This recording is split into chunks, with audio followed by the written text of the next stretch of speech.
Okay,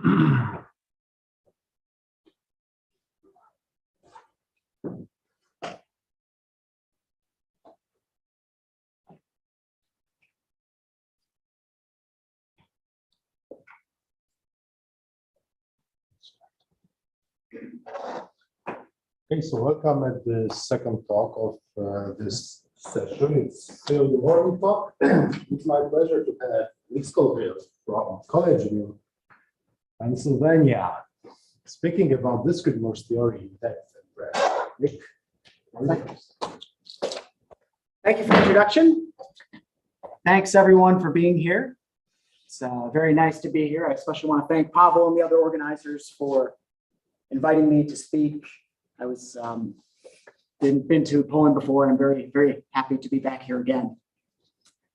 So today I want to tell you a little bit about discrete Morse theory, which is a kind of mathematics. And as I'll hopefully show you, it's a tool that you can use to simplify an object. And I've titled the talk of this workshop, Depth and Breadth.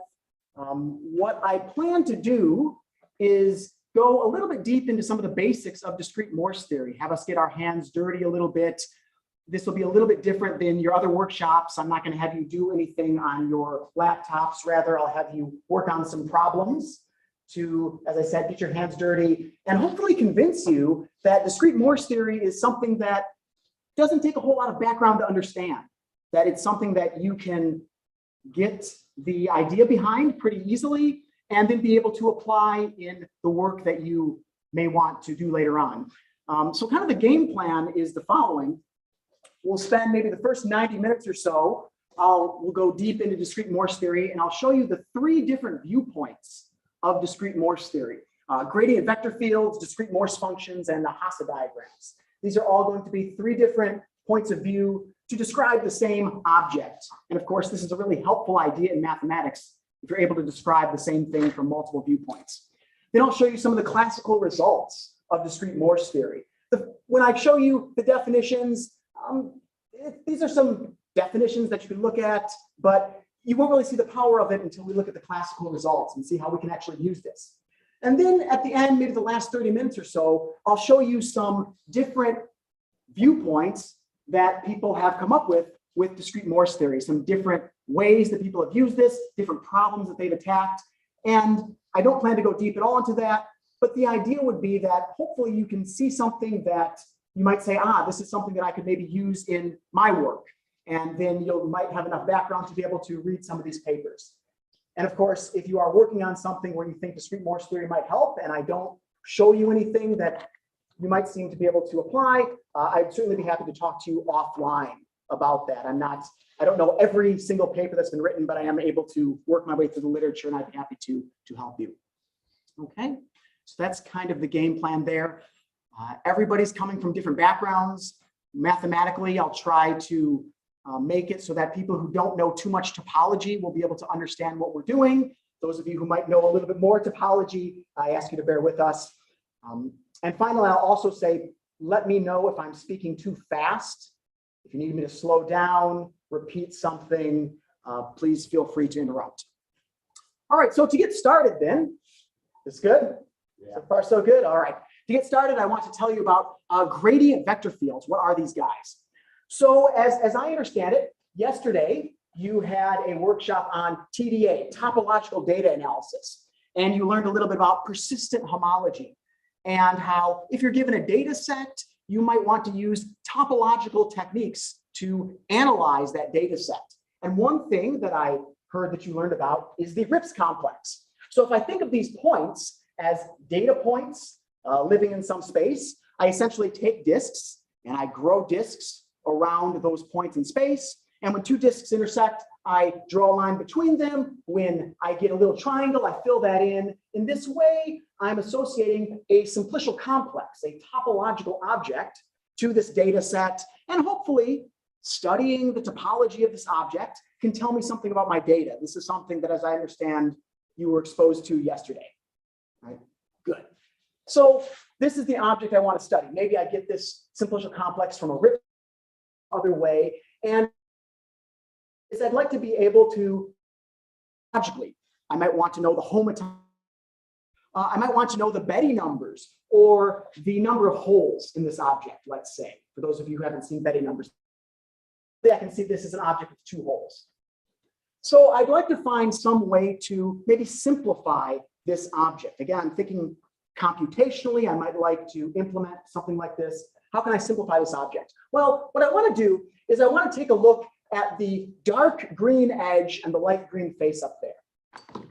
It's not too difficult to convince yourself that if I were to remove that dark green edge and that light green face, then I would not really kill the holes in this object. I would still have 2 holes in this object. And this is a special example of something called a free pair. So by the way, I didn't mention everyone should have a handout in front of you. This has all the pertinent definitions that I'll go through here, so you don't have to copy them down, as well as some of the problems that we'll work on as well. So this should have this definition plus a few more on there. So a pair of simplices that differ in 1 dimension, such that sigma is a face and tau has, sigma is a face of tau, and sigma has no other cofaces, is called a free pair. A coface, by the way, is essentially a boundary of something. So if I look at that dark green edge, it's the boundary of only 1 face, not 2 faces or more. And so that's the condition that I want. So if I see that, I'm going to call this a free pair, and I'm going to allow myself to essentially remove it. Again, you can, if you're familiar with some of the ideas in topology, this is essentially a deformation retraction. I'm kind of taking that free pair and pushing it down in. So this is what I'm looking for. I'm looking for these guys called free pairs that I can just kind of pull off without changing the topology, without killing the holes in this object. Let's see if I have any more. Well, there's a perfectly valid free pair, again, an edge that is only bounding 1 face. I can pull it off. Hey, now that I've pulled that off, that vertex and edge also acts as a free pair. That vertex is on the boundary of only 1 edge. So I can pull that off as well. And in this way, I begin to do some pre-processing where I'm simplifying my object without actually changing the information I'm interested in. So let me keep going. Let me just keep pulling off as many pieces as I can. So I'm looking for free pairs everywhere, pulling things off, pulling things off. When I pull off those free pairs, I get a new free pair there. I can pull that off. At this point, I'm stuck. Every single vertex that I'm looking at is the boundary of at least 2 edges. And so I can't do any pre-processing any further. Okay, well, I want to keep going. I want to kind of bring this down to a single vertex while keeping track of the pertinent information. So here's what I'm going to propose. I can't pull anything out without doing kind of violence to the topology. So I'm going to color that edge there in red, and I'm going to kind of rip it out. And notice if I rip this out, I've destroyed a hole. I've killed a hole. This object no longer has a hole in it. That's important information that I don't want to lose. So I'm going to record that I've ripped out an edge up there in the corner. But now that I've done this, hey, I can keep doing these free pairs. By the way, I didn't mention that this is called an elementary collapse. The act of removing a free pair is an elementary collapse. So keep going. I'm stuck. Hey, we figured out a way to get out of being stuck. I just rip it out. Record it there on the right, and then keep collapsing these free pairs down all the way until I get a point. That's also important information. I'm going to put that off to the side as well. So when the smoke clears, I've pulled off these free pairs. When I couldn't do that any further, I ripped something out, but I recorded that on the side because that's important information. And so all in all, I have this kind of data summary of what we just did. Okay. I would like to make this a little bit more mathematically precise and kind of figure out how I can put this in mathematical language.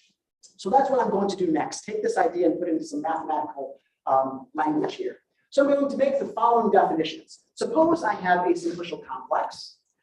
I'm going to define something called a discrete vector field, which will be a matching on the simplices, a matching in the sense that, well, two things are paired. If I pair two things together, I call that a matching. So this V here is keeping track of all of the simplices that are matched together. And the rule is that each simplex is in at most one pair. Right? Everybody had its one little partner. I pulled them off together, and then I never thought about it again. Some things weren't in a pair, and so I didn't include them. but this is giving me the idea that each simplex has to be at most one pair. And I'm going to call the elements, I'm going to call these free pairs, these things that I pull off, either vectors or arrows. And this name is inspired by the following picture. So let me give you here the 2 simplex. Here's 4 copies of the 2 simplex with some different examples of these discrete vector fields on there. You can see the one all the way to the left has a single arrow. This one's got, the second one has 3 arrows on it. This one has 1 arrow. And these arrows are kind of communicating to me which things are paired together. I can think of kind of starting from one end of the arrow and moving to the head of the arrow. It's telling me who I'm pulling off. And then it's also kind of telling me a direction, a way to kind of move along this object. So far, so good. Very exhilarating, exciting. All right, a couple more definitions before I go back to our picture here. So let's suppose I have a discrete vector field and a collection of arrows on my simplicial complex. There's this idea of arrows giving me a kind of direction. If I have an arrow pointing this way, I kind of want to be able to follow that arrow, and I don't want to be able to say I go back against the arrow. So here's the idea that we'll define this.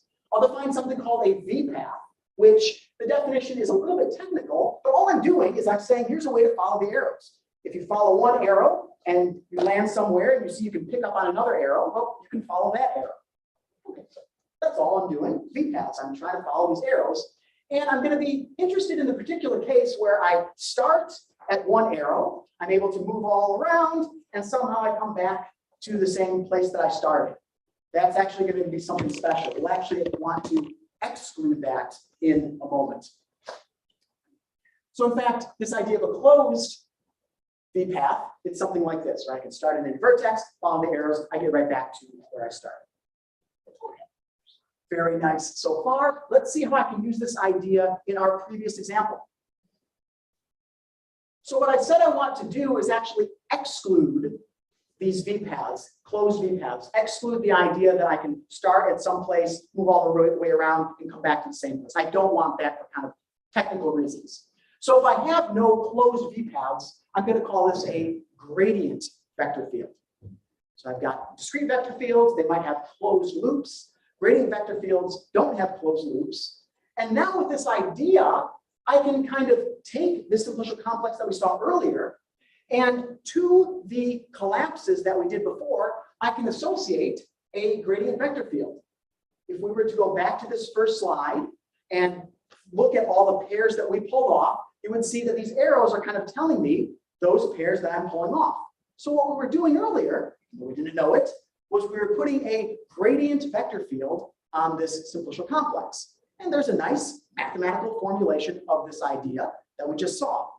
Okay, so far so good. I can put this thing called the gradient vector field on there. It's somehow telling me how to simplify my object a little bit. One thing of particular interest that I will highlight there in red, hopefully you can see it, are the things with no arrows on them. And if you remember, those were the things that we ripped out, that we pulled out. And so in this way, I'm going to call these things critical, these things that I ripped out, the ones in red. And so in this way, I've kind of partitioned my simplicial complex into simplices with arrows on them, as well as things that are critical. Every simplex is either in an arrow, part of an arrow, or it's critical. So I'm building up some language, building up some ideas here and such. Okay, so on to, let's say, our first exercise. So let's try this. So your first exercise is to try and find a gradient vector field on the Mobius band. And if you have time, the torus here. So if you haven't seen these before, the Mobius band on the left, this is given by, you take kind of a sheet of paper and you glue the ends together except by twisting it. So it's this kind of thing with only one side on it. The torus here, you also take a flat piece of paper and then you glue the outer edges together and you glue the other edges and you get kind of this donut here. So notice that, U0 here is the same as U0, and I'm taking this and I'm twisting it. So take maybe 5 minutes or so and see if you can find a gradient vector field with as few critical simplices as possible on the Mobius band, and then if you're able to do that, the torus as well. And I'll kind of walk around.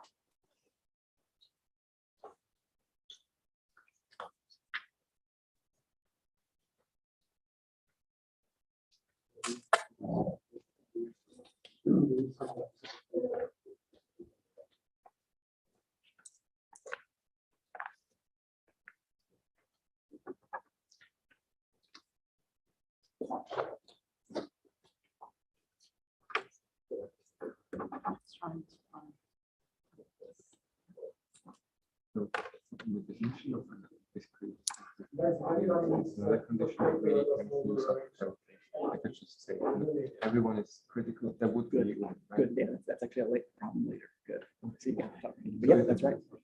So there, you've got one already. Okay, and now if I have one, it's still one. I'm just trying to put as many errors as I can. Good, yeah, good, exactly.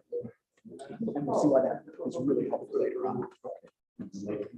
Can I use my own slides? Can I use my own slides? Use your own slides. Yeah, they have. I have the same example. That's right, from Kevin's, from Kevin Midson's. Yeah, exactly. That's right, he used the one from his book, yeah. That's-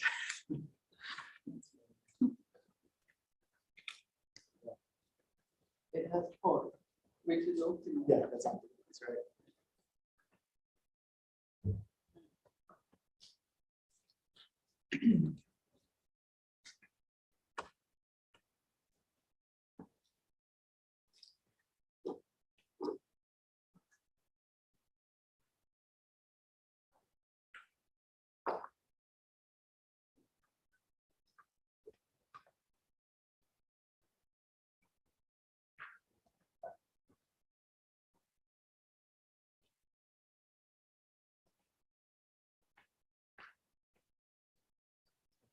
From the same. Yeah.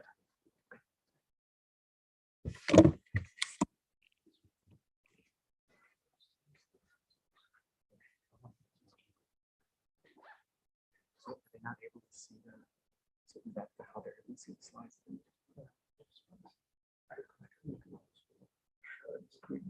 Yeah, I am on the internet.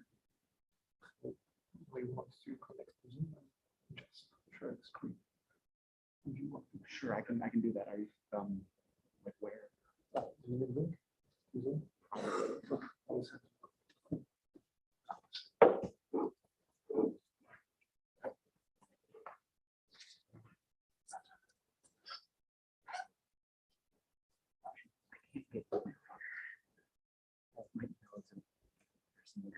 Yeah, I think.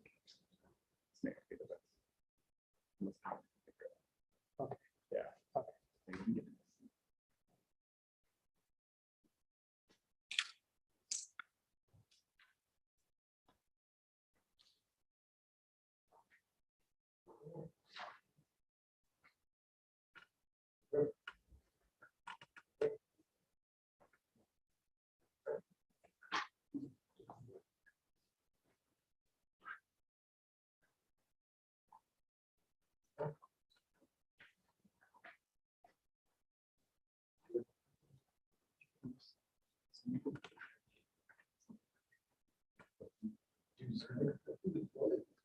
This is okay.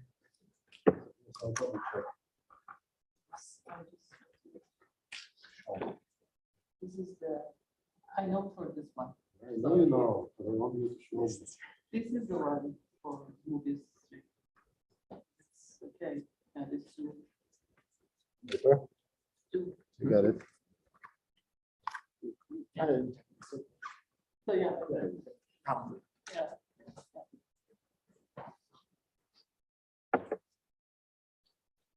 Should I try for the other one myself? I think I'm having a lesson.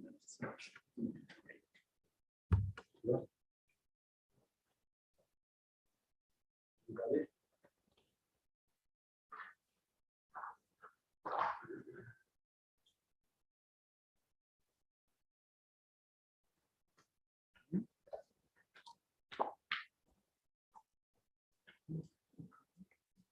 So what do you have? You got 2 those. So I can tell you, we'll see later. I can tell you right now, you need at least 1 0 simplex to be critical. I can.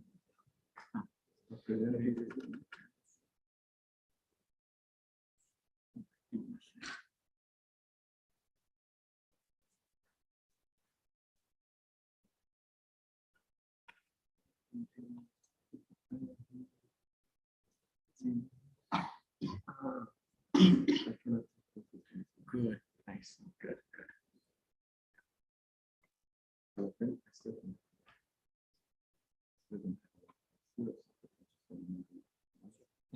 think you get the one. Yeah, that's true.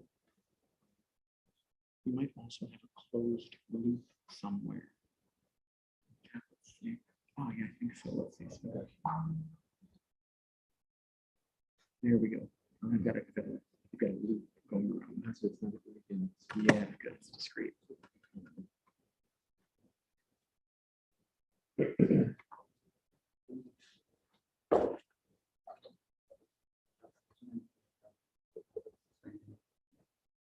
All right, well, about 5 minutes. I want to maybe regroup, see what we came up with here. So for the Mobius band, what's the fewest critical simplices people were able to find? 2. 2?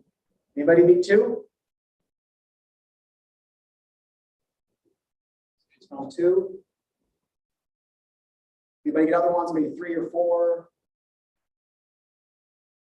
Some people found one with 2. We'll turn to the torus in a second. So you found 2, you say. I think I might have you beat. Let's see. So I've got a gradient vector field there. And it looks to me like I've only got 1, or V0 is the same. I've only got 1. I think I got her beat. Pretty proud of myself. I shouldn't be, though. In fact, why does this not work? Why, in fact, do I not have to beat?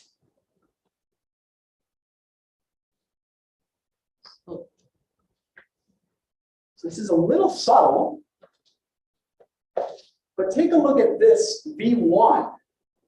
If you notice, you can't see it too well, but I've got them kind of highlighted now. I have actually 2 arrows coming out of V1. I've broken the rule of not only a gradient vector field, but a discrete vector field as well. I've paired V1 with 2 things, and that's not allowed. So this is something that when you put these gradient vector fields on simplicial complexes, which have different identifications, it's easy to make this mistake. So actually, she was right. She wins. 2 is the minimum you can have. And we'll talk later about why 2 is why finding the minimum is really important. Actually, and also let me say, Pavel, will we be able to have a place where I can share these slides? So I'm happy to share these slides with you as well. So you can have them later on if you want to take a look at them. How about the torus? I don't know, was anybody able to find one on the torus? This one's a little more tricky. There's a lot going on. 4?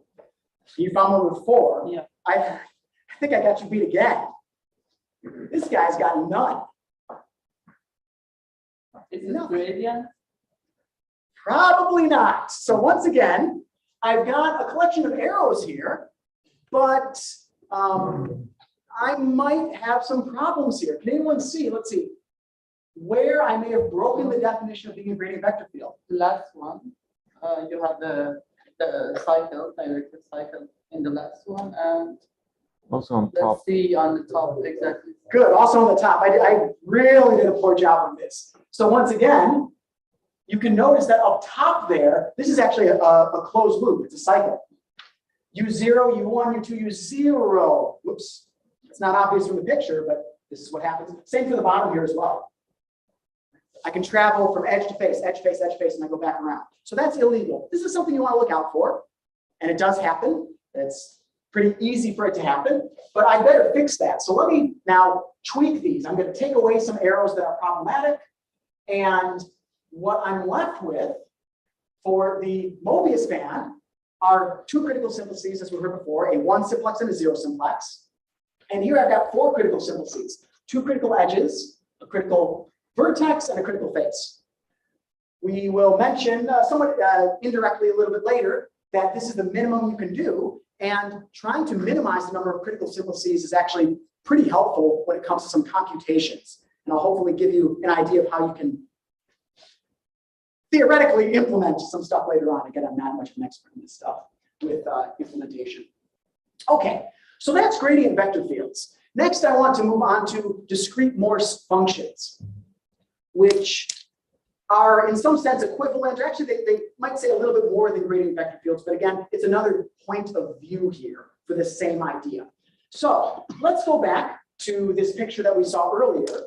We put this gradient vector field on here. It gave me some information about how to take this thing apart. But one thing that you might have realized when I put a gradient vector field on here, I lose some information relative to that first slide. Namely, I lose the order in which we decided to pull these things off, right? There was a specific order that I decided to do these collapses. Some things I couldn't collapse until other things were collapsed. So now the question is, how do I bring the order back into this equation?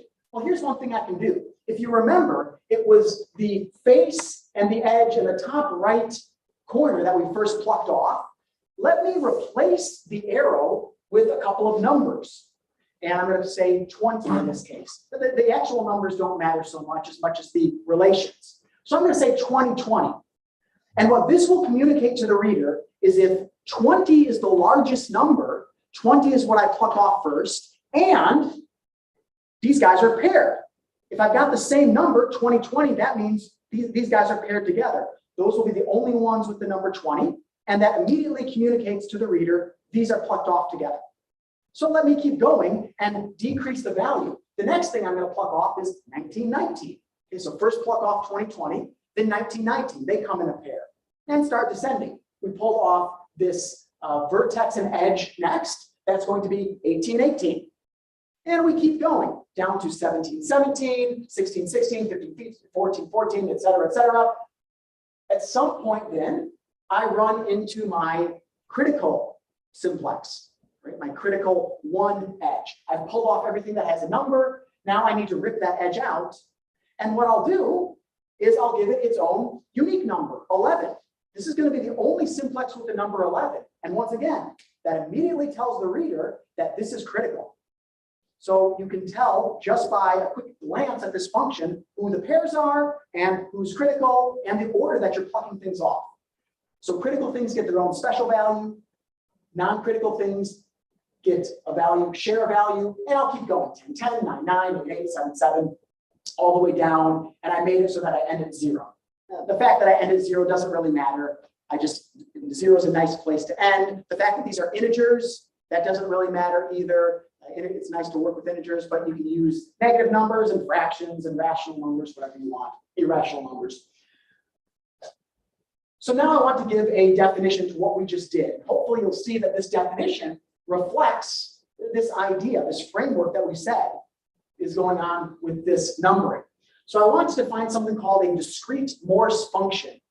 This is going to be a function from the simplicial complex to the real numbers in association, which satisfies a couple of properties. First, I want it to be what's called weakly increasing, in the sense that if I have a simplex and I have a bigger simplex containing a smaller one, the value should be at least as big on the big one than the smaller one. It should be larger for larger simplices and smaller for smaller ones. Kind of makes sense, I suppose. So we'll define a discrete Morse function then to be a weakly increasing function, which is at most 2 to 1. I don't know if people have heard this phrase before, 2 to 1. You've maybe heard the phrase 1 to 1 before, meaning in the codomain, I can only have one element in the preimage. Well, here I'm allowing 2 things at most. And you can see where the 2 to 1 comes from. It's because if I have a collapse, I want it to share a value, 14, 14. It's 2 to 1, they get a share. If it is, if f of sigma, if they have the same value, then either sigma is a subset of tau or tau is a subset of sigma. So if you kind of work through this definition and think about it, it's doing precisely what we said up there. The collapses have the same value. The critical things have their own unique value. If you've seen Robin Forman's definition of a discrete Morse function, Robin Forman being the one who came up with discrete Morse theory, this is a little bit, his definition is a little bit more general than this. He's able to do a little bit more, but what this definition does is it does pretty much everything Forman's definition does, and it's very easy to see who is critical and who is not. I first saw this definition from Bruno Benedetti, And what he pointed out is that, look, under this definition, I can very easily tell what's critical and what isn't. I don't even have to use Roman, letters. I can use numbers. So these are numbers. I don't have to use numbers. He said I could use, Chinese symbols. He said something that I don't even know what they are. But if I have some symbol that I don't understand, plus the same symbol that I don't understand, even though I don't know what the symbols are, I know to pull it off together. So this was, I thought, a nice kind of insight. So this is the definition we'll use of a discrete Morse function. Sorry, can I ask a Please, question? yeah. So is the condition in the end really just that it's a subset, or does it need to be a codimension one phase? It turns Does out, it that's a not good question. It turns out that it will be, you can prove that it'll be a codimension one phase. Yeah, so the question is about, does it really need to be a subset, or more strictly speaking, should it be a codimension one phase, which is a really good question. And it turns out you can prove from this definition, not too bad, that it will in fact be a codimension one phase. Good. Okay. All right. So let's do a few exercises. Oh no, I guess not yet. I first want to make some connections between discrete Morse functions and grading vector fields. So I'm going to use some of the same language here. If a simplex is injective, or if f is injective on a simplex, that'll be critical. It has its own unique value, of course. Of course, that's how we built this function, to do precisely that. If it's not critical, it's going to be called regular. If it's in a pair, I'm going to call it a regular simplex. So I might start using this language of regular and critical. One kind of technical lemma that connects the discrete Morse function viewpoint to the gradient vector field viewpoint is the following. It says that if I have a regular simplex, something that is not one-to-one, it has a partner. This is what this exclusion lemma says. It has one and only one partner. And again, this is very obvious from the way we built and motivated this definition. But it's good to know that you can prove this from the definition. So if I have a regular simplex, it has one and only one unique partner. And now I can go a little bit further than what I said before in terms of partitioning my simplicial complex. Now I can partition my simplicial complex into critical simplices, tails of an arrow, and heads of an arrow. So I'll use this fact a little bit later on. But again, a discrete Morse function, gradient vector field, it partitions my simplicial complex into these separate pieces. Okay, let's do a few exercises then. How about, and this one shouldn't be too bad, let's let K be a simplicial complex, and let's find a discrete Morse function. Let's just show discrete Morse functions exist on every simplicial complex. Let's find one that makes every simplex critical. Dimension. Oh, well, no. So maybe take a few minutes, think about it, and see if you can find one. That makes, yeah, I was going to say, get it out here. See if you can find a discrete Morse function that makes every simplex critical. So I'll give you 3 minutes.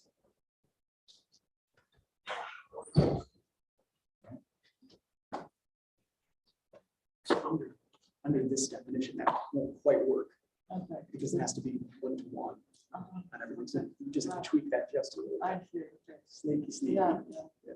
I wanted to ask exactly the same question. What is the difference between Forman's definition and this one in the real? Do you have a real example so that could be one? Oh, yeah, absolutely. I don't think.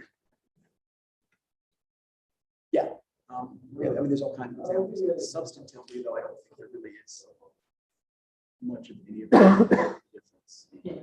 Amongst in terms of substance. Uh-huh. Like, it's not like I can't use. So I think we should specify the question. So for any fixed, think of any special complex you want. Right? And then you want the discrete Morse function to be critical. For each and every cell of that particular complex, the mind is critical. Yeah. So I think it doesn't make much of a difference. But that situation is really interesting. Yeah. The- I like that.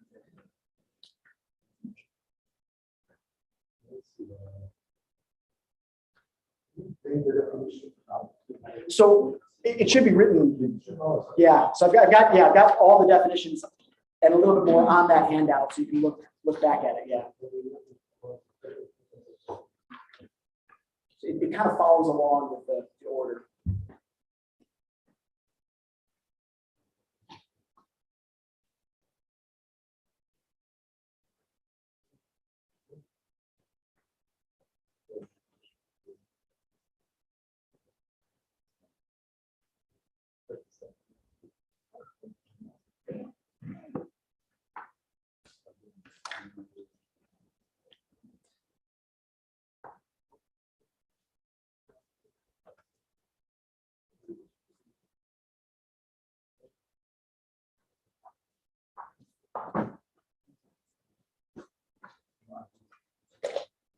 All right, so that's about 3 minutes. I know that was very short, but I do want to keep moving on. I want to make sure to respect your time. Anyone able to find one?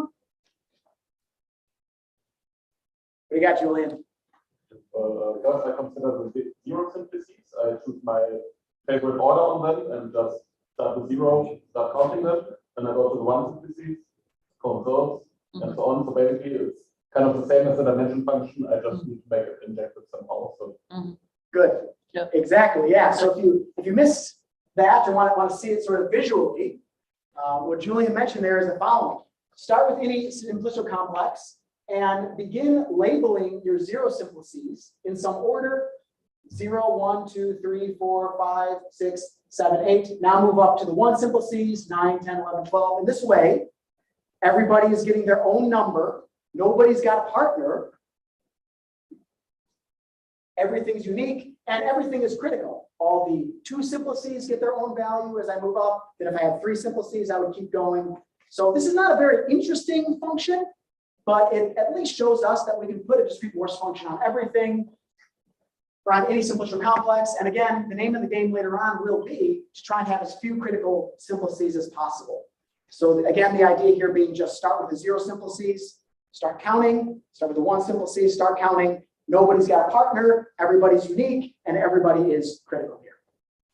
Okay, a little bit more interesting of a question is exercise 3.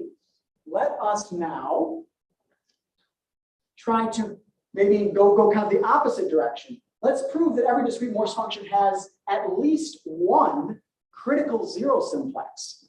So again, suppose you're given any simplicial complex, and I put a discrete Morse function on there. Can you use the definition to prove, to convince me that you must have at least one critical zero simplex? So this is a good one to play around with some examples and see why this will always be forced. So again, I'll give you about 5 minutes to think about this, then we'll regroup and see if we can't prove it together.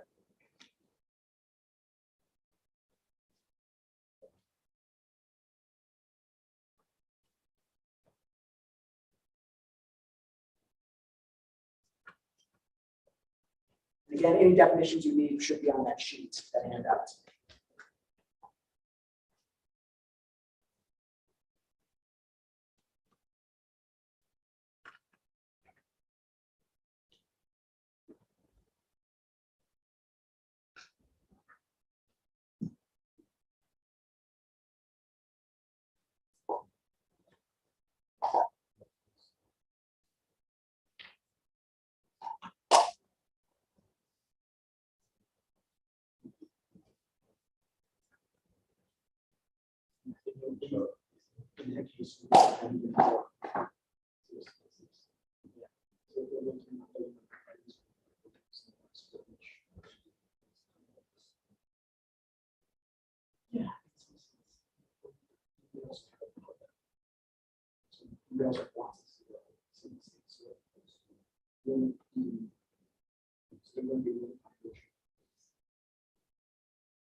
Sorry, Nicholas. So the question basically is every Morse function has an absolute minimum. Yeah, is it the same?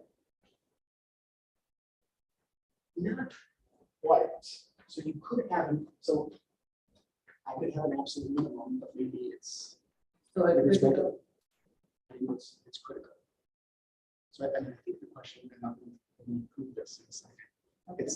It must have an absolute minimum just because it's a So the function. zero simplices are not absolute minimum. Well, it has to, you have to prove that, Okay. or at least a little bit. So not all of them. Yeah, of course. Of Yeah. course. But when you have one, that one is the absolute minimum, or isn't? When you have one. Yeah, when you have one critical zero simplex, Yes. that single one is the absolute minimum. If you just have one. Yeah, Yeah, exactly. that's right. So That's right. and this is Which is somewhat Yeah, the I mean, converse. right. But yeah, you're Yeah. thinking about the concept. I think we'll actually look at something like that maybe the next Okay, exercise. okay. You're always one step ahead of me. Come on. I'm just learning all the things. I've learned this theory from your book.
All right, let's regroup. Let's see how we did.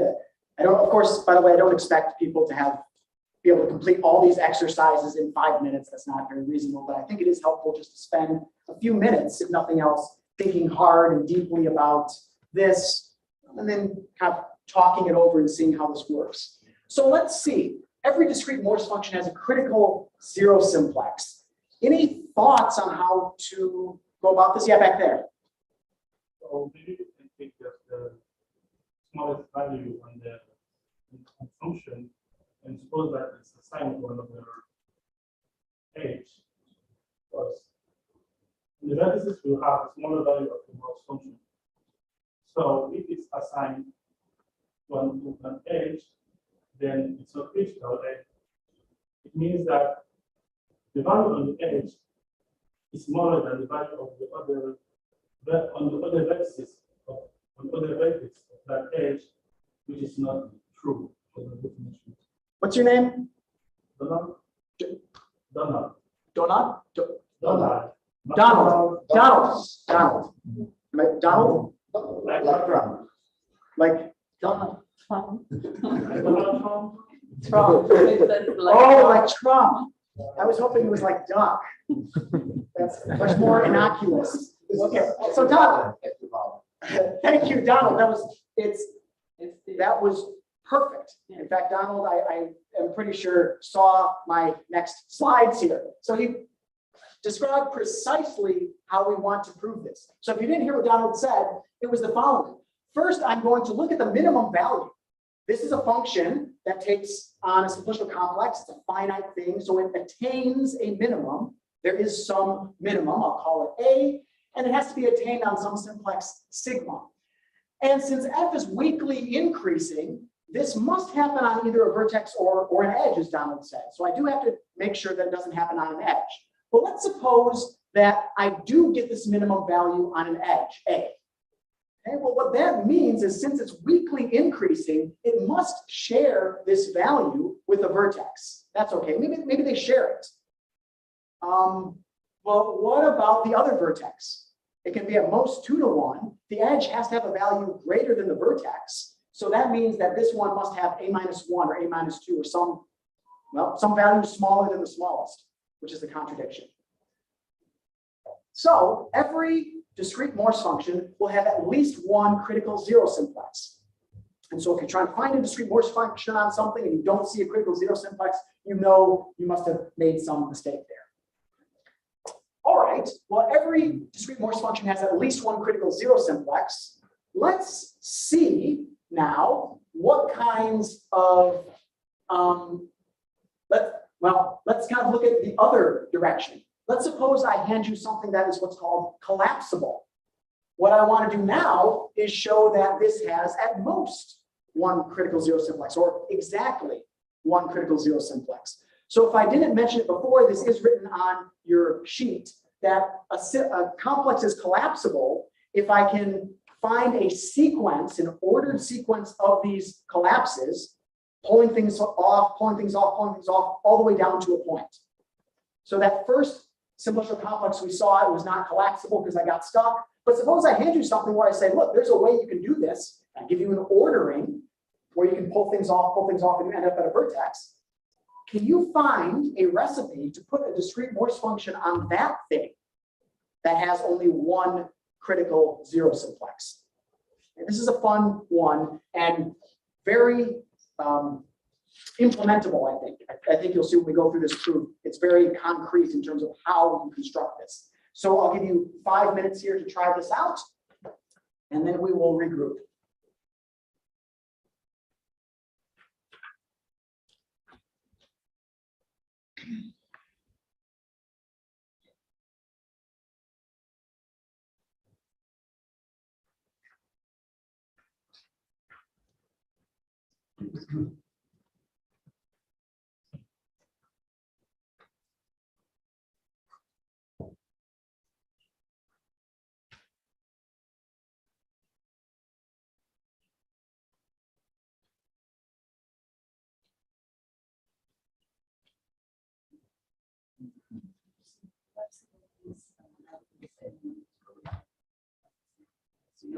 Yeah. So all of them are collapsed by these values, which are matched. And that's basically the definition. They follow the arrows in order that's Well, so here's the question: how are you going to label these? So I don't want arrows. I want like numbers. Numbers. Simplices. Okay. So I think you're starting to make the connection. So Yeah. we're almost there. So tell me how to use those arrows. How to turn those arrows into numbers. Yeah. And, Yeah.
right, I think we'll regroup again, see how we did here.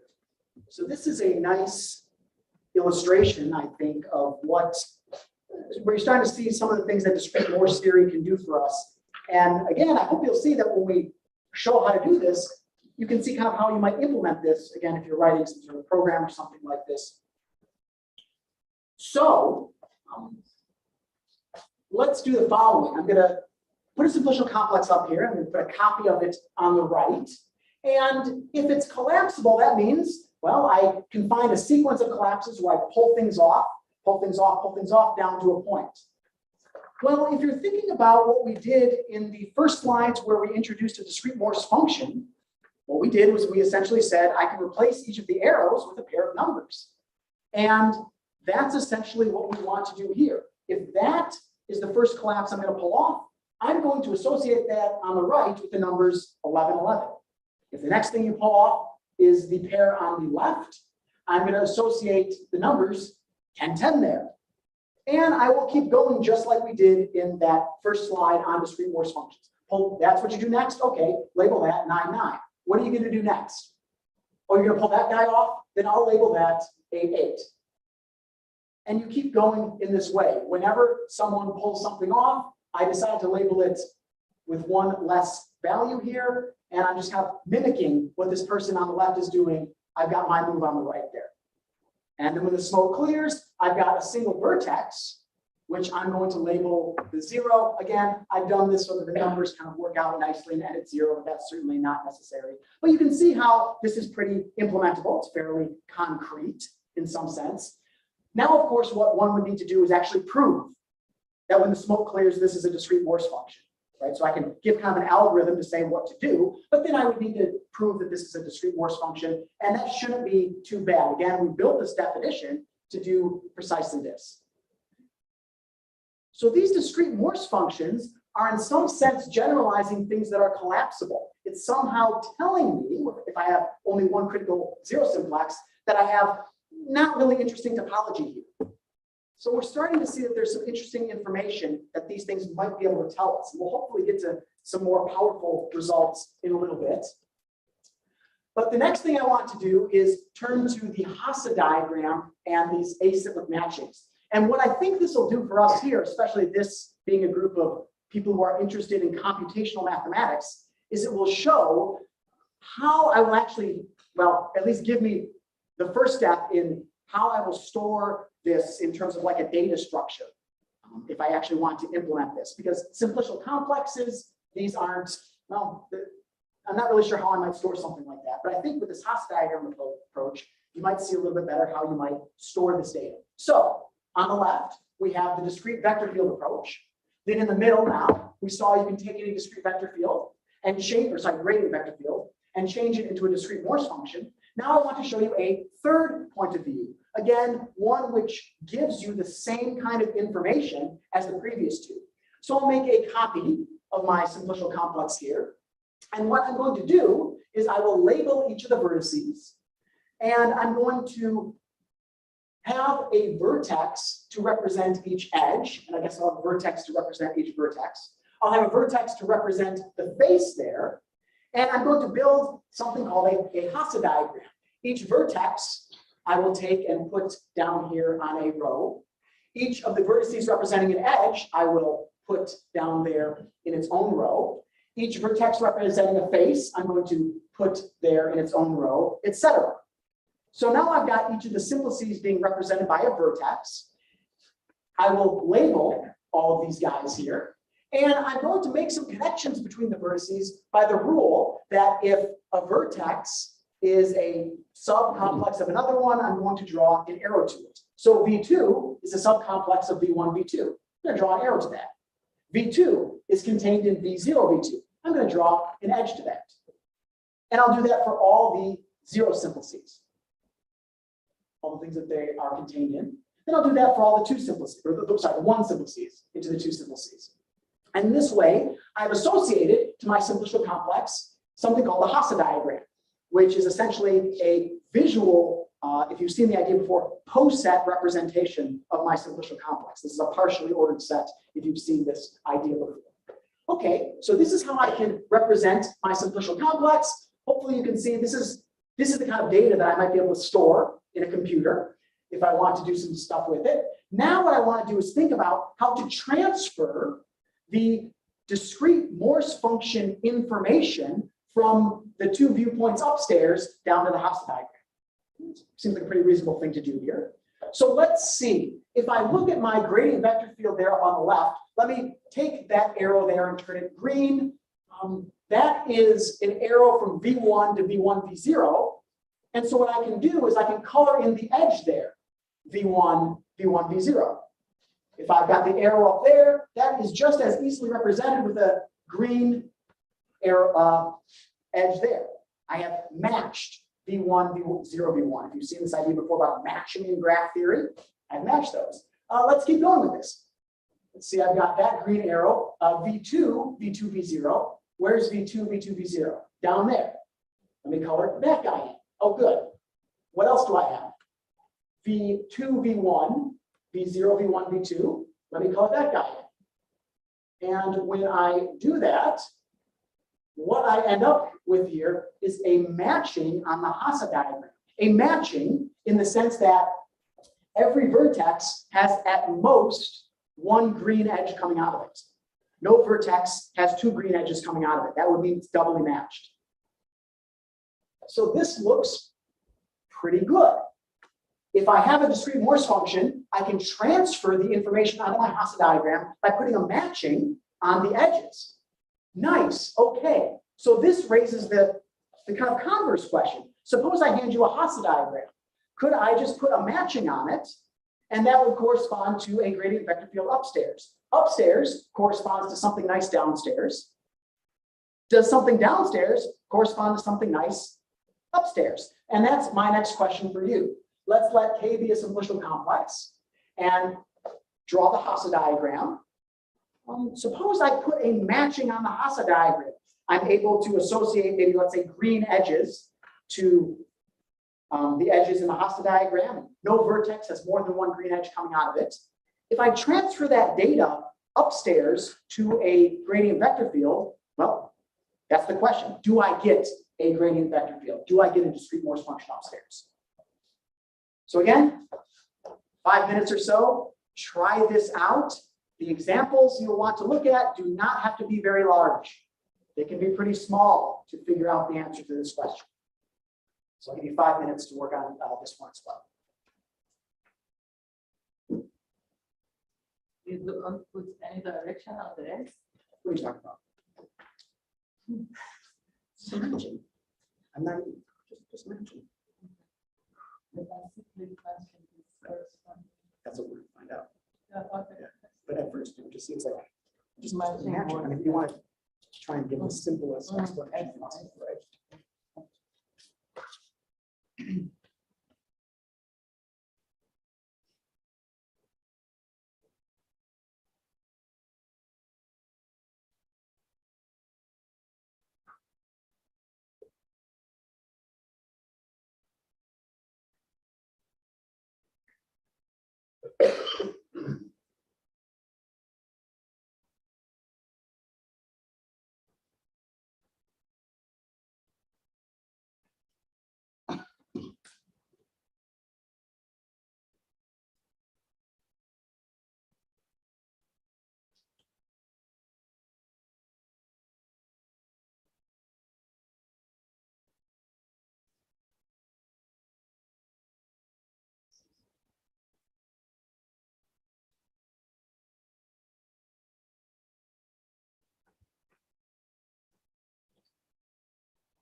right, let's see what we came up with here. What do people think? If I've got a matching on the Hasa diagram, does that give me a gradient vector field upstairs?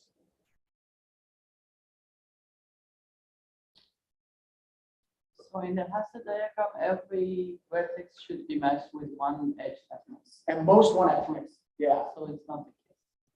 Well, maybe. I mean, I could, you know, in this example that we had before, I've got it, everything's matched at most once, and that's cool. Yeah.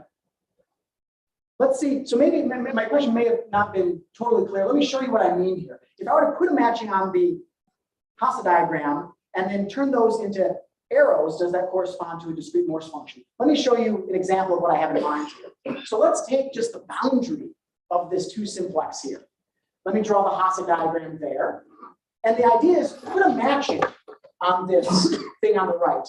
Color in certain edges green so that every vertex is part of at most one green edge. Not all of them need to be, but at most one green edge. So here's a way I can do this.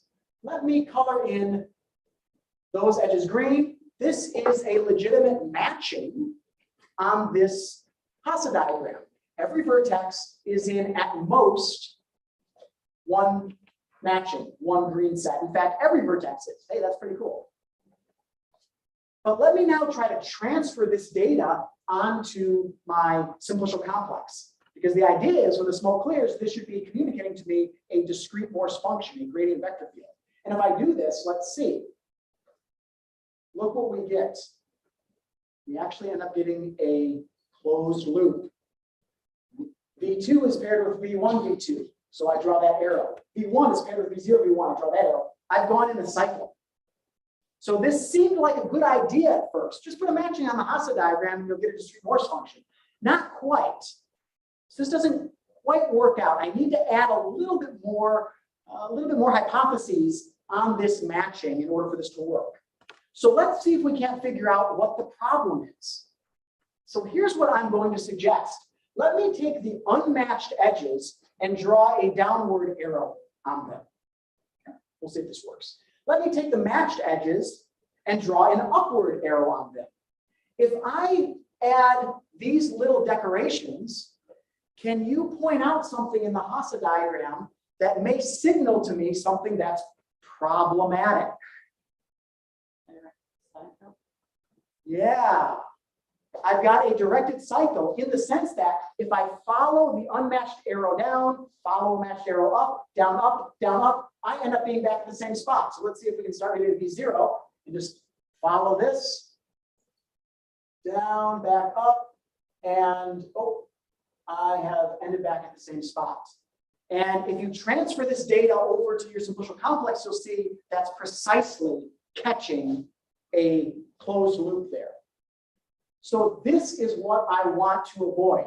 I want to say if you have a matching on the Hasa diagram and you do this stuff with arrows and you don't get any closed loops, then you will have a discrete Morse function. So this is, I'll state this as a theorem.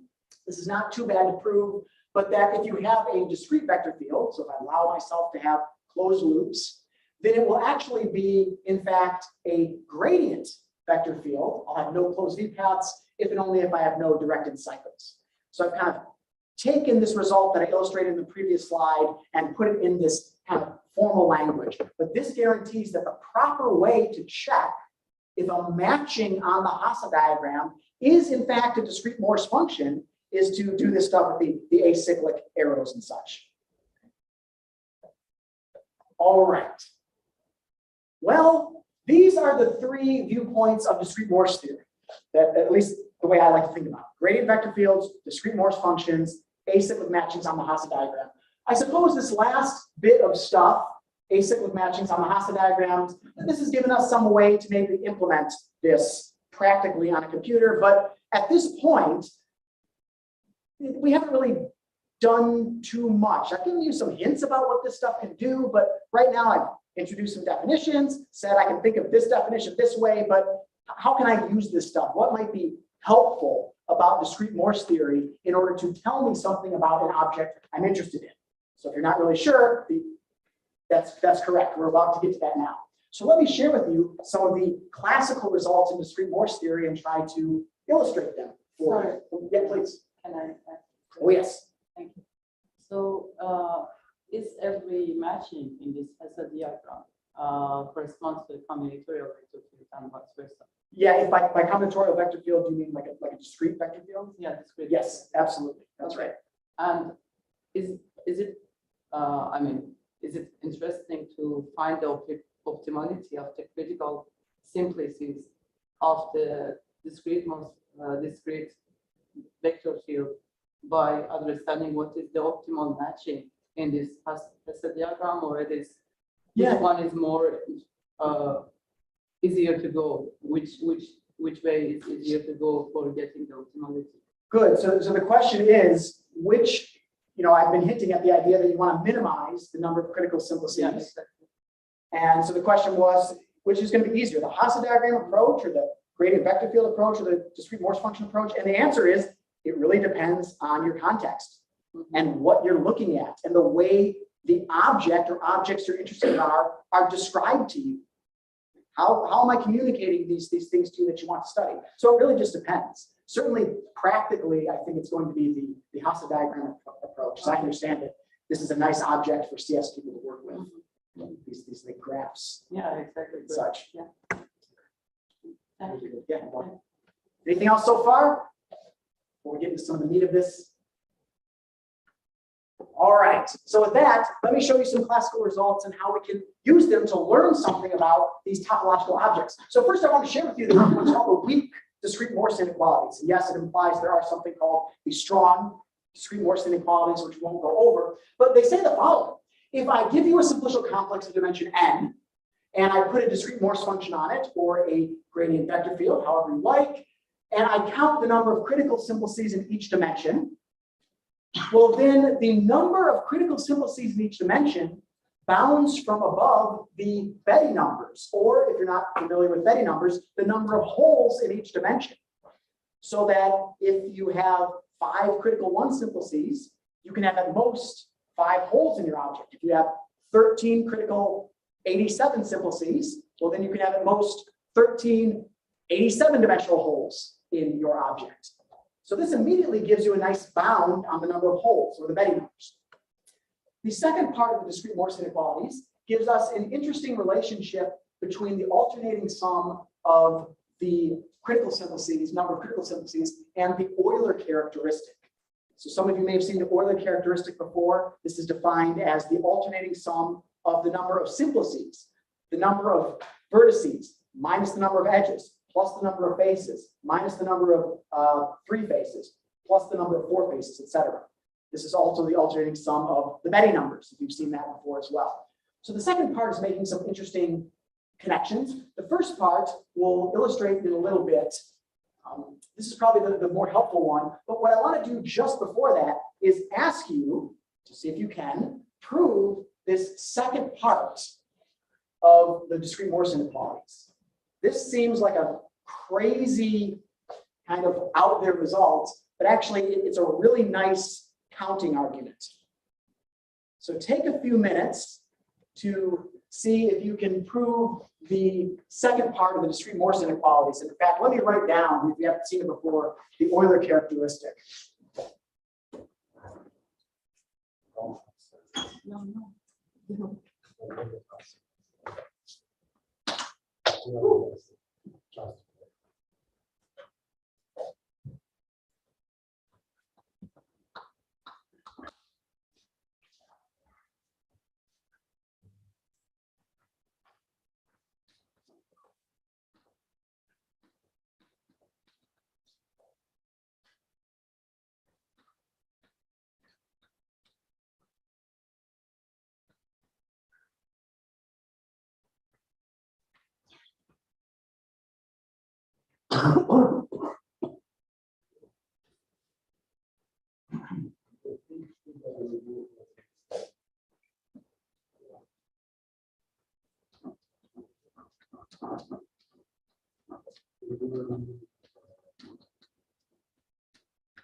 Yes.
Can I ask a question?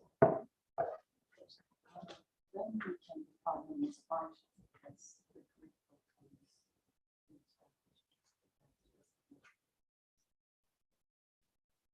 Oh, when? When That's a great question. And I'll probably just because if that's the case, this solves for every. well, so let me stop. So there would exist discrete Morse functions which could do that, right? So supposing you could do that, even depending that I can bad discrete Morse functions on things. And I claim this is still the case even if I have lots of extra. Yeah, I understand. That have good questions. So generally, Okay. there's definitely examples of ones the Dunsky Big's house with 2 more units. They're kind of these popular crazy examples of things that they have like 0 heavy numbers, but you have to have some critical syntheses. Yeah. And there's also one I don't know. That is classes of examples where high functions that are examples of things that you can play off. Okay. But that's good. We can talk more about that. Thank you. Yeah, that's good stuff. Okay. All right, let's see what we came up with. Anybody have an argument as to why this might be the case? Again, this looks like it's a pretty crazy truth, but there's a nice way to see this. Anyone have an idea? Yeah.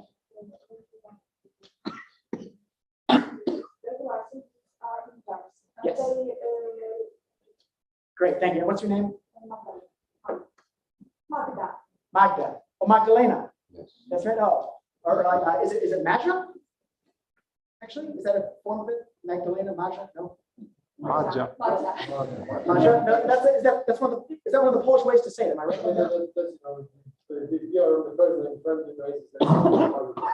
Oh, okay. Magdalena. I'm sorry. We have We have a Polish family back home, and they have a little girl named Magdalena Michaela. Yeah. I guess that's more appropriate for these people. Anyway, so good. This is exactly the kind of argument that we're looking for. Regular simplices come in pairs right next to each other. So if I have a 4 simplex paired with a 5 simplex, well, in the count, the 4 simplex adds a 1. Maybe it subtracts a 1. But the 5 simplex adds a 1. So they kind of cancel each other out. So because, as we talked about earlier, the simplices, the discrete Morse function, it partitions the simplices. All my simplices are counted for exactly once in this count. The regular simplices cancel each other out, and when the smoke clears, I'm left with the critical simplices in each dimension. So this is one of these things where it's almost easier when you almost can't write down a nice, clear argument. It's a little bit easier just to think about what's happening and how the simplices are adding to the counts on the left-hand side of the equation. So there's a second discrete Morse inequalities. Let's look at the first of the weak discrete Morse inequalities. That's where things are a little bit more interesting and helpful. So to illustrate this, remember we said that the idea is the number of critical simplices bounds from above the Betti numbers. So let's try this out. Let me just put some random sloppy gradient vector field on this simplicial complex here. And let's see who is not matched, who doesn't have a partner. Well, I was pretty lazy and I've got lots of criticality going on here. I've got, let's see, 3 critical 2 simplices and 4 critical 1 simplices and a couple critical 0 simplices. Yeah, I just threw something on there. Let's see what happens. Well, the discrete Morse inequalities give us the following estimates. Okay, it's not bad. It's not very good though. Again, if you haven't seen Betti numbers before, this is telling me how many holes in each dimension that I have.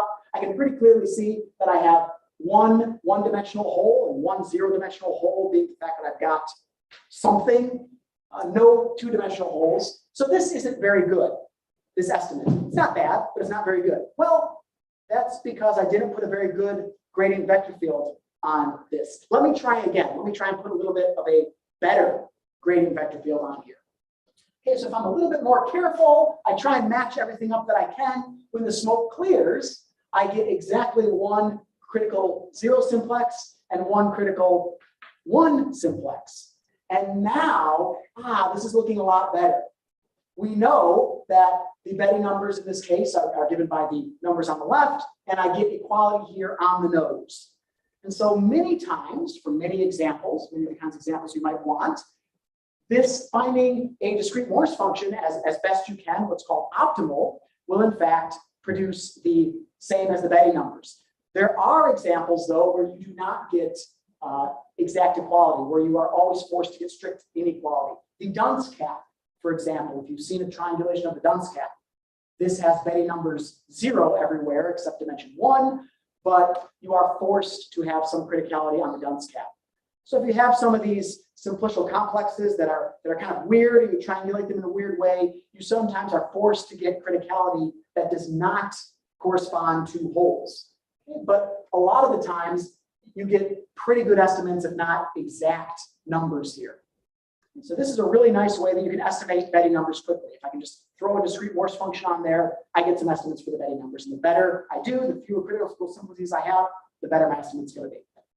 Okay, so that's something I can do. Let me show you another kind of popular way to use discrete Morse theory.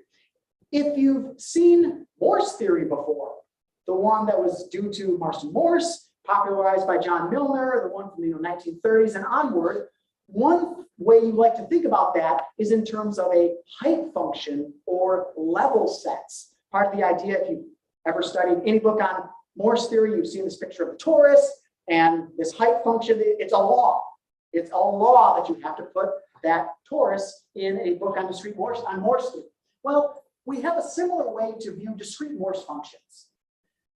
So I've got a discrete Morse function here, and I'm going to kind of think of this as giving me a height. I'm going to let this orange vertical bar here be like my height function. I'm starting at 0. I've got a height of 23. And what I'm going to do is I'm going to give myself some level and see what I get as a kind of cutoff. So if I'm at height 23, where I've got the blue there, that means I've got the whole thing. If I move down a height, well, that means I'm going down to 22. And so now I'll draw everything labeled 22 or less. It's like my height function. If I go down a little bit further, maybe let's say to, what is this, about 18, height 18, now I'm drawing everything labeled 18 or less. And in this way, I can think of a discrete Morse function as a kind of height function, where I'm moving through levels. I went from level 23 down to 18. I can go all the way down to level 3. However, the moment I try to pass level 3, I change the topology. I go from something that has a certain homotopy type or certain topology to a different one. I will kill a hole. So this leads to the idea that I should be able to kind of smoothly move along a height, along a level, assuming I have no criticality. And that's what this next collapse theorem will tell us. Okay, I guess I'm going to first give a definition. I'm going to call a level subcomplex where I kind of cut my height off. If you want level subcomplex 7, draw everything labeled 7 or less. Cut yourself off and look at everything 7 or below. And this so-called collapse theorem is the following: that if I have some interval like we saw before, 8 to 23 or 10 to 23 or 14 to 17, any interval with no criticality, I can smoothly collapse down from the B level to the A level. This, if you understand what this is saying, this should seem to make a lot of sense. I can collapse, right? I can take a homotopy or bring everything down, but I can't pass something that's critical. So this is a nice theorem, this collapse theorem. And what this will do for us is this will give us, amongst other things, a converse to one of the earlier exercises that we saw. We saw earlier that if I have something that's collapsible, then I can find a discrete Morse function with exactly one critical value. Now, I want us to use the collapse theorem, which shouldn't be too bad, I hope, to show that if you have a simplicial complex with a discrete Morse function with exactly one critical value, then actually I've given you something that itself is collapsible. So this is again the converse from those earlier exercises we looked at. So I'm going to give you just 3 minutes for this one. Try this with the collapse theorem, and if you look at this in the right way, this should fall out nice and clean.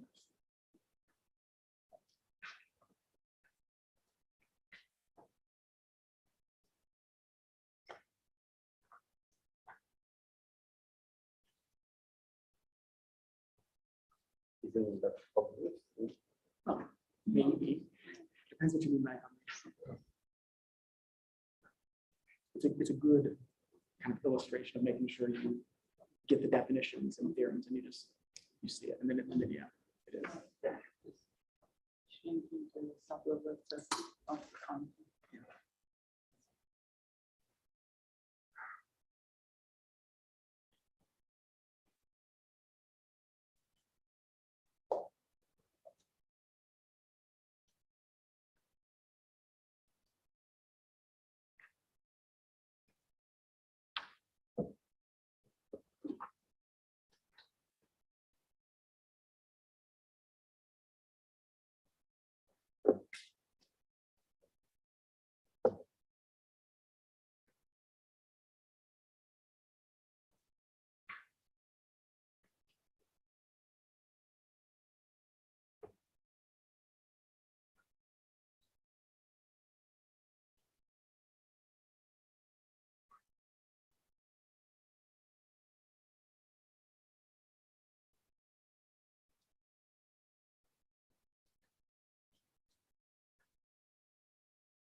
All right, so let's try this one out. This one follows immediately from the collapse theorem. This is the kind of thing where if you understand the definitions, you understand what it is we're dealing with, you understand the collapse theorem, You put 2 and 2 together, and it falls out immediately, right? So this is a good theorem, which is kind of like a definition check, making sure you understand the definition, which is why I like people to think about it. So the idea is, if I've got the critical values A, the collapse theorem says I can collapse all the way down to just below A. I can't quite collapse to A itself, but actually I can collapse to something just above A, which, since this is discrete, it is the same simplicial complex here. So the collapse theorem gives me this, and so now I've got a nice converse to that theorem that we saw before. Okay. Good. So what am I doing here? Oh yes, one of the last, I guess I want to tell you a couple more theorems that I think are important. This was the gradient vector field that we saw before that attained the Betti numbers. What I want to point out now is the following. If I, like I did in one of the first slides, get rid of all of this gradient vector field information, all these regular things, all this stuff that isn't really adding to the topology, what I notice is I can essentially rebuild the topology of my original object out of the point and the line by essentially taking the endpoints of the line and gluing them to a circle, or sorry, gluing them to the point and getting a circle. This is, in fact, if you're familiar with the language of homotopy, one of the main results of discrete Morse theory, due to, again, Robin Forman, which is that I can essentially rebuild the topology. I can rebuild my simplicial complex out of just the critical pieces. And we have to, do things with CW complexes if you've seen those before. That's kind of the more formal language. But the idea being, look, all these regular pairs, they're kind of superfluous to what's going on topologically. If you get rid of all that, you can rebuild your simplicial complex using just critical pieces. And that's a pretty powerful result in the sense that if you have something that's really large with a lot of extra pieces, I want to whittle it down to the bare minimum, the fewest pieces that I need. Julian, yeah. Wouldn't you also need like gluing maps, and wouldn't you need to like keep your gradient close somewhere online? Yes, good. So this is a really good question. So the question that Julian asked is, don't I need to know how to glue these together to actually rebuild the topology? And the answer is yes. So we've seen in this example that in this particular case, and I'll show this in a corollary in a second, there are some cases where there's only one way to properly glue these things together.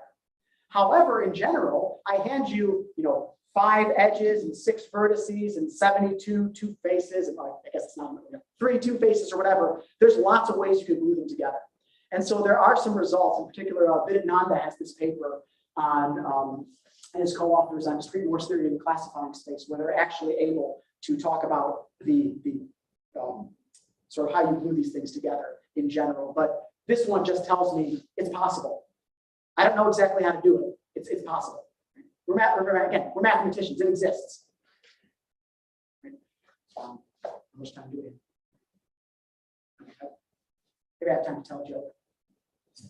So a mathematician is at a hotel, and here's in the middle of the night, a fire alarm goes off, and he gets very worried, and he looks. He goes outside his door and looks to the right and sees there's this huge blazing fire in the hallway. Oh, and he looks to the left and he sees a fire extinguisher, and he goes, a solution exists, and then he goes back to bed.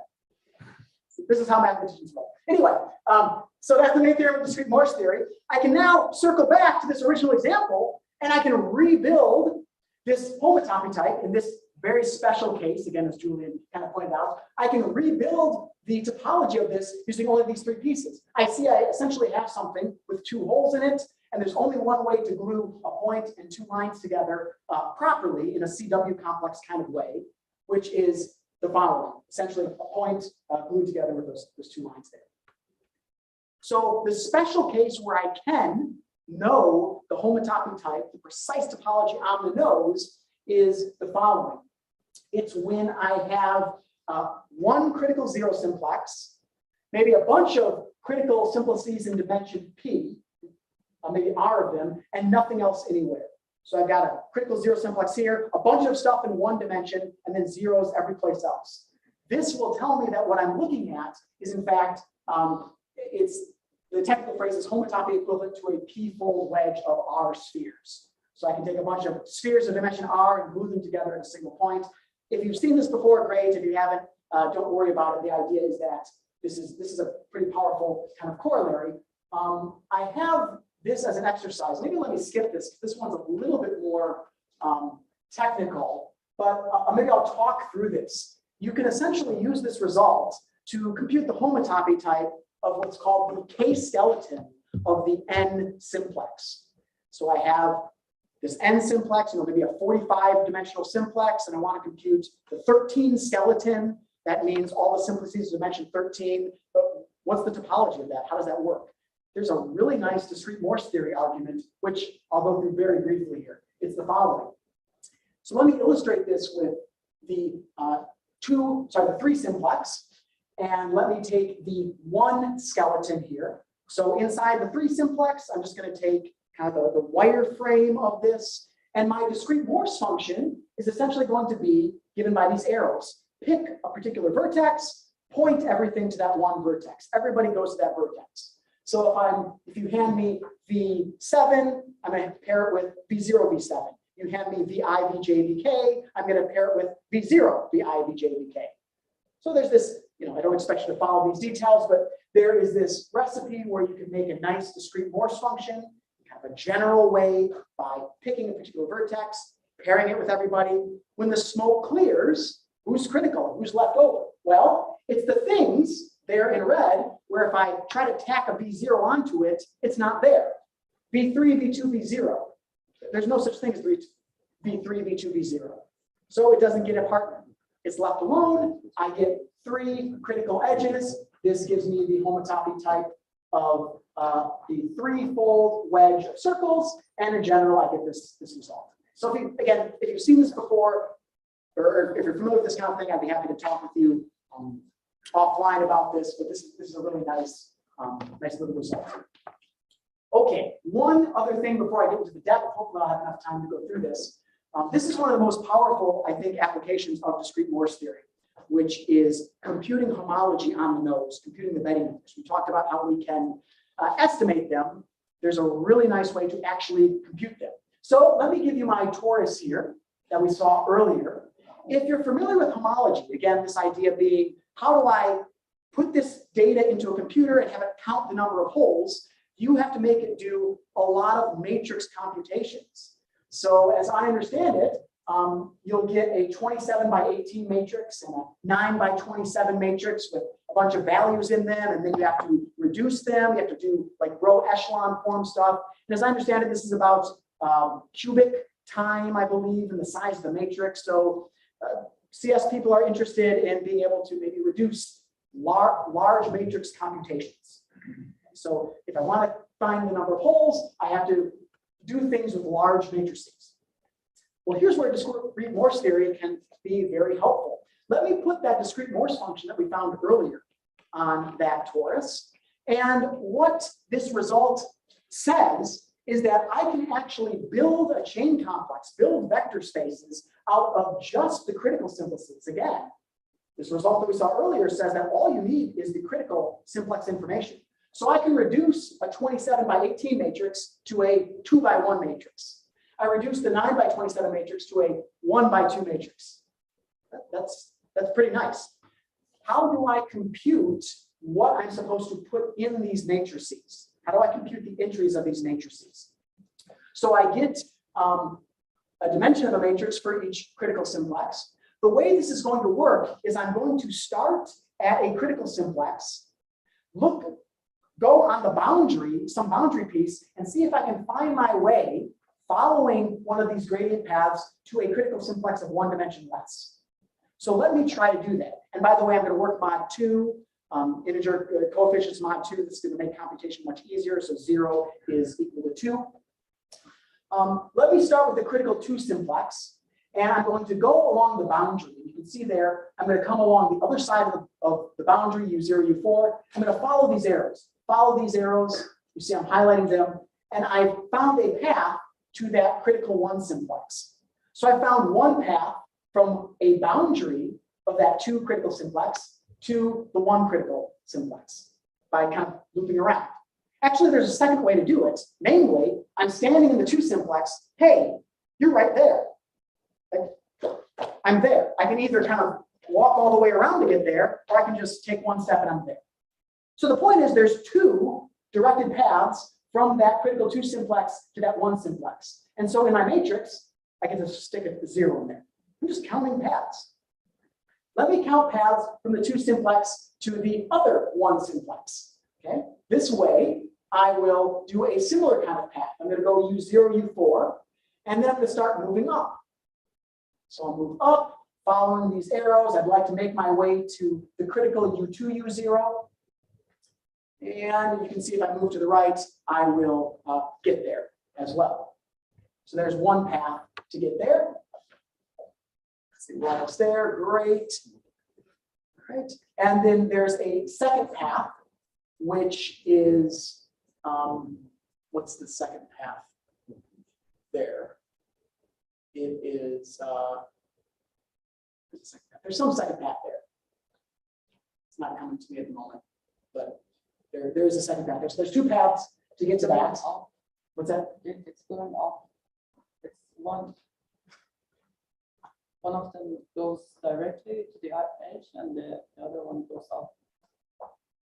It's directly to the edge of the work. For some reason I'm not seeing it, but I'm sure it's there. Let me now count going from a critical 1 simplex to the critical vertex. So I will go from the boundary of that critical 1 simplex following this arrow. U4, come out the other side, go up, and I get to U2. There's one way to do that. Let me do another one now. I can start at U0. Now I'm going to start at the other boundary of that critical 1 simplex. Start at U0, and then just go straight to U2. Two ways to do that. Again, that's going to give me 2, which equals 0. And I can do a similar thing getting from the critical simplex U2, U0. And once it's right on my boundary, the other times I just go around and I get 0 here.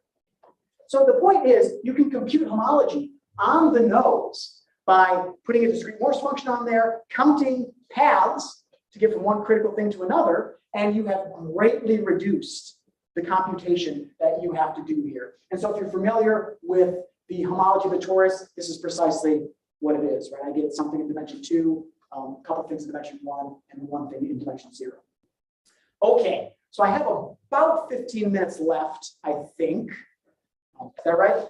Can you verify this for me? I think so. Yes. All right, so in the last, I guess, 15 minutes, I'll go through some of this a little, I'll skip maybe the last stuff.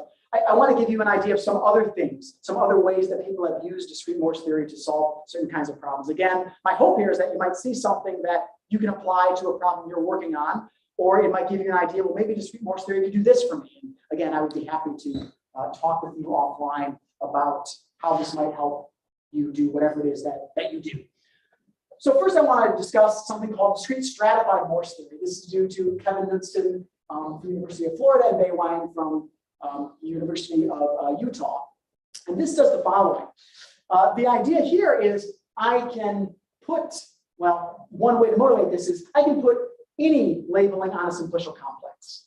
Just put any labeling on it. Is this a discrete Morse function? No, it's not. In fact, one of the main problems keeping this from being a discrete Morse function is this vertex labeled 10. This is bigger than both of its partners, right? We saw before that I can't really do that. So the idea is, well, that guy is what Wang and Knudsen call a violator. This is really stopping it from being a discrete Morse function. Let me pull this out. Let me just kind of remove it. I don't have a simplicial complex anymore. But what I do have is I can put a gradient vector field structure on what's left over. I'm cheating a little bit. I'm actually using Forman's definition of a discrete Morse function here. So it's not quite what I showed you earlier, but it does correspond to this gradient vector field. And I've got a critical simplex there. And what Knudsen and Wang want to show is that I can sort of take my simplicial complex and I can break it down into these things called strata, these different pieces. And if I'm able to put discrete Morse functions on the pieces individually without worrying about how they glue together, I can actually say something about the whole. If you've seen stratified Morse theory in the smooth setting, you know this is a kind of powerful idea to be able to break my object down into pieces and then do something on the pieces and see if I can kind of glue all these pieces together. This is what they are thinking here. So let me give you a quick definition and then their main result, which is the following. They'll call a stratification of a complex a collection of subsets, so essentially a partition that satisfies this kind of technical condition called the frontier condition. I have to have a little bit of relationships between how the simplices and how these strata play with each other. But if I'm able to take my object, and it's more natural not to think of the whole object, but to think about parts of the object, break it down into these pieces. They say that I can put something called a discrete stratified Morse function, which is essentially a discrete Morse function restricted to each piece. So again, I don't care about trying to put a discrete Morse function on the whole thing. I care about just the pieces.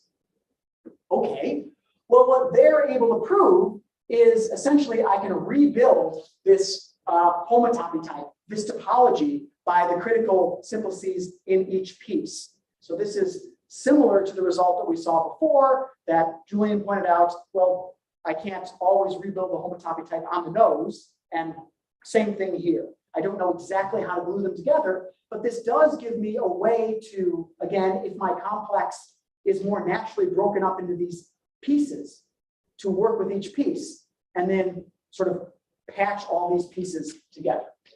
Okay, so that's discrete stratified Morse theory. Apparently there was an argument between them about if it should be discrete stratified Morse theory or stratified discrete Morse theory. And they chose discrete stratified. I don't know why. Next, let me move to Bestvina-Brady, discrete Morse theory. This is due to Matt Zaremski from University of Albany. And it actually goes back to Bestvina and Brady, who were apparently some geometric group theorists. They were working in a branch of math called geometric group theory, which I don't know too much about. And they were able to use some ideas to prove something in geometric group theory. Zaremski has come along and kind of unified what they did to include discrete Morse theory as well as some other kinds of ideas. So let me try and give you the idea behind Bestvina-Brady Morse theory from a very discrete Morse theory perspective. I'm sure if Matt was here, he would not approve of the way that I am showing you this, but he's not here. So I'm going to make a copy of my object here. And what I'm going to do is I'm going to replace each simplex with a vertex. So I'll take each simplex, I'll replace it with a vertex, and then I will make the proper connections. This is kind of like the Hasa diagram that I showed earlier. Really, this is the one skeleton of the barycentric subdivision. You've seen that before. So the idea is this is another nice kind of data structure way to store my object, my simplicial complex here.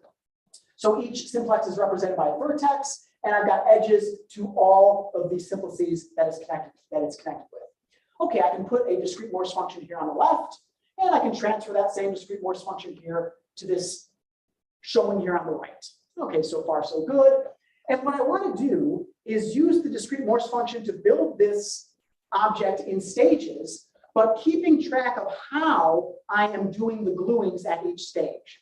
So here's what I mean. I'm going to start with 0. Here's just 0. Then I'm going to do the next vertex in the middle there labeled 1. And I'm going to glue it to this vertex labeled 0. Okay. And so for a while, I'm just kind of gluing one vertex to an edge, edge, vertex, edge, vertex, edge, vertex, edge. Things don't get a little bit interesting until 4. So let me point this out. I add this vertex 4, and I want to concentrate. I want to think about the thing that I'm gluing to. This is something called the descending link. And essentially the idea that Zaremski has here is that if I know about these descending links, if I know how I'm doing the gluing at each stage, then I might be able to say something about the object as a whole. So I look at what I glued this on there in the red. It's contractible. It's a pretty simple piece. It's not going to change the homotopy type. Let me add the next piece, the next 4. Well, I'm gluing that this way. The thing that I'm gluing it to, it's descending link. It's simple, it's contractible. I'm not changing the topology here. And I can keep going, keep doing these gluings, seeing that every time that I'm gluing something on, the descending link is nice and simple. I'm not changing the homotopy type until the topology, until I get to 9. And look what's about to happen at 9. When I add 9 onto there, look at its descending link, disconnecting. And so that's telling me something has changed. So this is part of Zaremski's idea. If I can build my object in stages like this, keeping track of these descending links, I can know something about the whole. Keep building this. So let me quickly tell you one of his main results here, which is that if I can, again, control my descending links, then I can say something about the connectivity. You've seen this idea before, the homotopy groups. I can say they've got the same homotopy groups up to a certain dimension. If that makes sense to you, great. If not, don't worry too much about it. Where this has been really helpful is Zaremski was able to compute the Vietoris-Rips complex homotopy type of the sphere, this infinite object for up to a threshold of 1/4. And so this also has the potential to help understand objects that are infinite.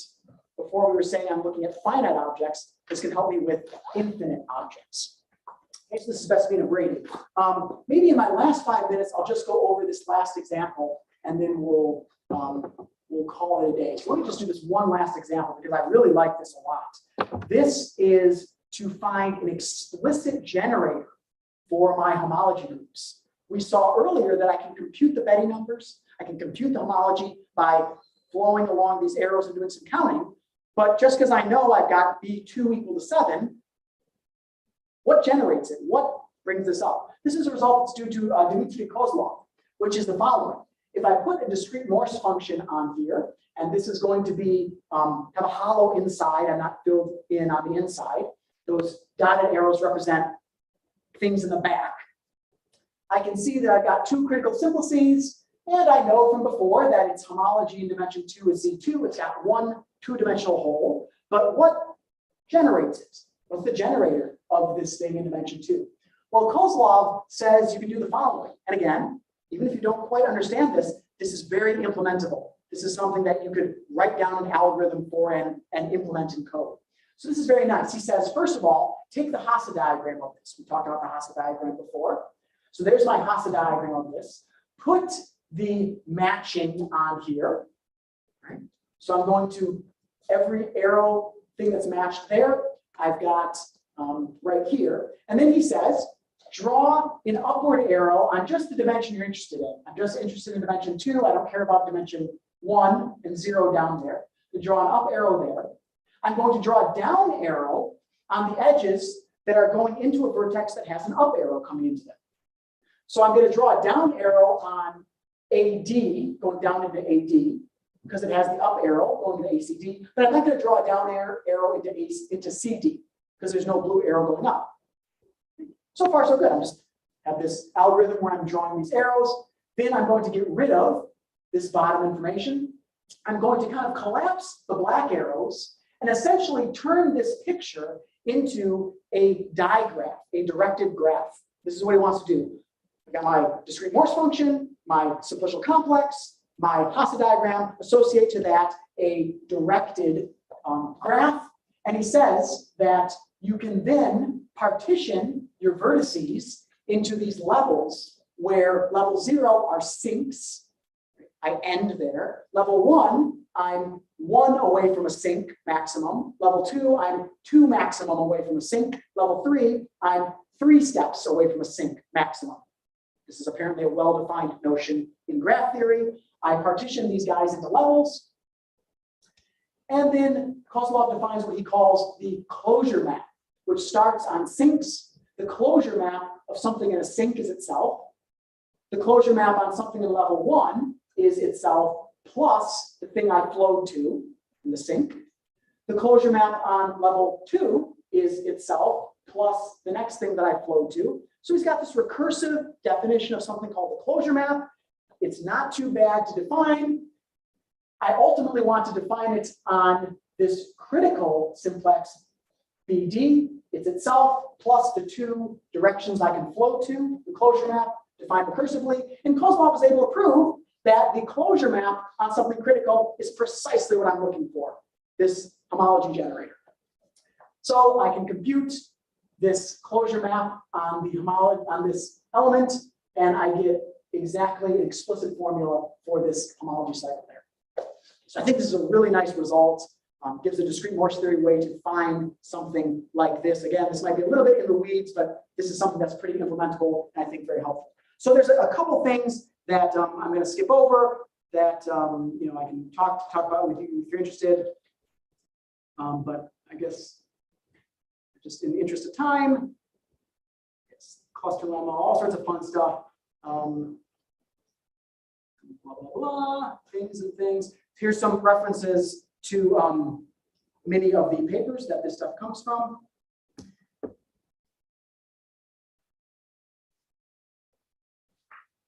And so, dziękuję.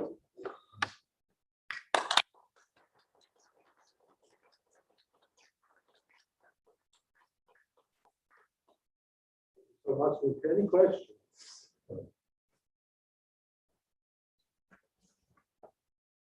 Anybody has any particular things, I'm happy to talk to you offline. So there will be an occasional lunch, but if you have any questions right now, feel free to ask it. Otherwise, set it for lunch.